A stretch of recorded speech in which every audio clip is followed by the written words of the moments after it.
Delhi NCR में लोगों को आलूदगी से हल्की राहत मिली है।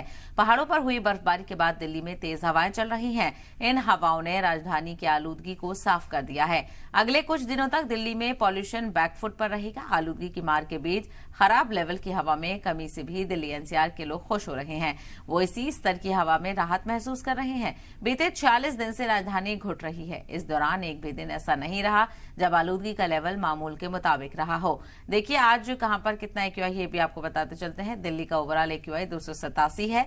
आनंद विहार में 339 है। आनंद विहार का जो एक्यूआई है वो बेहद खराब जुमरे में है। हालांकि अभी भी जो फिजाई आलूदगी है वो बेहद खराब जुमरे में ही है, लेकिन पहले के बनिस्बत पहले के मुताबिक इसमें काफी गिरावट दर्ज की गई है और राहत यहां पर देखने को मिली है। बवाना में 322 है, द्वारका में 302 है, पूसा में 283 है, लोधी रोड पर 204 है, एयरपोर्ट T3 पर 238 है और आरके पुरम में 305 है, नोएडा में 234 है, ग्रेटर नोएडा में 237 है, गाजियाबाद 249, गुरुग्राम 226, फरीदाबाद 225। तो दिल्ली में आलूदगी का लेवल हालांकि अभी भी खराब जुमरे में ही है, लेकिन कमजोर यहां पर पड़ रहा है। बारिश के बाद लगातार एक्यूआई में गिरावट दर्ज की जा रही है। निकलना चाहिए, जगह जगह जाम है। पाड़गंज देख लो, इधर देख लो, लाल किला देख लो, बहुत जाम मिलता है सर। बहुत गाड़ियों का है प्रदूषण। पॉल्यूशन की वजह से काफ़ी दिक्कत आती है। जैसे हम अगर ट्रेनिंग करते हैं तो हमारे सीधा गले में लगता है पॉल्यूशन एंड हम लोग को सांस लेने में थोड़ी दिक्कत होती है, तो जिसकी वजह से हमारे ट्रेनिंग पे इफेक्ट पड़ता है। अच्छा, किलोमीटर्स में काफ़ी फ़र्क पड़ता है बिकॉज विंटर भी है एंड विंटर में पॉल्यूशन ज़्यादा है, तो उसकी वजह से जब हमारे लंग्स में थोड़ी प्रॉब्लम आती है तो हम कम ट्रेनिंग करने की सोचते हैं। हम ज़्यादा से ज़्यादा पानी पीने की कोशिश करते हैं ताकि हमारा गला चोक ना हो एंड कभी कभार बीच में कुछ 2 मिनट के ब्रेक ले लेते हैं ताकि हम लोग सेफ रहे। पॉल्यूशन का रीज़न क्या मानते हैं दिल्ली के अंदर? क्या रीज़न है पॉल्यूशन का? पॉल्यूशन का रीज़न तो मेरे को दिल्ली में तो नहीं लगता, बट पंजाब और हरियाणा में जो वो जल रहे हैं वही रीज़न लगता है मेरे को। पराली का? हाँ, पराली जो जल रहे हैं वही रीज़न मेरे को।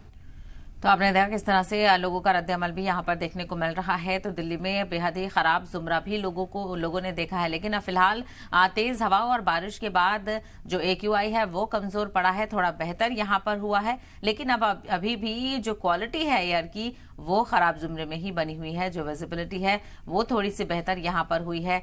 धूप निकलने से भी इसमें थोड़ी राहत देखने को मिली है, लेकिन अब जो है वो दर्जा हरारत भी कम हो रहा है। बर्फबारी पहाड़ी इलाकों में देखने को मिल रही है, जिसके चलते मैदानी इलाकों में भी ठंड बढ़ रही है। लेकिन फिलहाल ये कहा जा रहा है कि दिल्ली वासियों को अभी ज्यादा ठंड देखने को नहीं मिलेगी। तकरीबन 15 दिसंबर तक जो हालात है वो मामूल पर नजर आएंगे। ऐसे में सांस लेना अभी भी मुश्किल है। एक हफ्ते बाद भी अगर देखा जाए तो कहीं ना कहीं इस तरह के हालात अगर बने रहे तो कहीं ना कहीं कुछ इकदाम यहाँ पर करने होंगे। और इसके अलावा जो दर्जा हरारत में कमी आ रही है उसकी वजह से सुबह के वक्त में कई इलाकों में कोहरा भी देखने को मिल रहा है, जिसके चलते विजिबिलिटी भी कम हो रही है और ट्रैफिक पर भी इसका असर पड़ रहा है। तो बारिश के बाद दिल्ली एनसीआर में जो लेवल है फिजाई आलूद का वो भी थोड़ा कम हुआ है और एक्यूआई अगर ओवरऑल की बात करें तो 200 से 250 के बीच अलग अलग इलाकों में बना हुआ है। इसके अलावा लो विजिबिलिटी के चलते कई सारे इकदाम भी यहाँ पर करने पड़े और खासा इसका जो असर है वो ट्रैफिक की रफ्तार पर भी देखने को मिला। तो अभी थोड़ी राहत लोगों ने यहाँ पर महसूस की है, लेकिन जो पॉल्यूशन है वो अभी बरकरार है। ऐसे में लोगों ने ये भी अपील की है कि लोग भी इसमें बढ़ चढ़ कर ताउन करें, क्योंकि आज इस तरह से दिल्ली में ट्रैफिक देखने को मिलता है। भारी तादाद में गाड़ियों से निकलने वाला जो धुआं है, जो व्हीकल एमिशन है, उससे भी खासा असर पॉल्यूशन पर पड़ता है। इसके अलावा जो कूड़ा जलाने की कार्रवाइयां देखने को मिलती है वो भी खतरनाक हैं। राजधानी दिल्ली समेत एनसीआर में बीते दिनों हुई हल्की बूंदाबांदी के बाद से प्रदूषण का जो स्तर है उसमें कहीं ना कहीं सुधार देखने को मिल रहा है। जहां पहले हम देखते थे प्रदूषण का जो स्तर है वो 350 के पार जाता हुआ नजर आता था, वहीं अब जाकर लोगों को राहत मिलती हुई नजर आ रही है। दिल्ली का जो आज का कलेक्टिव एक्यूआई है वो 286 के आसपास दर्ज किया गया है। साथ ही साथ मैं आपको बताना चाहूंगी एनसीआर में बीते दिनों अगर हम बीते 46 दिनों की बात करते हैं तो प्रदूषण का जो स्तर है वो बेहद खराब से गंभीर श्रेणी में दर्ज किया गया था।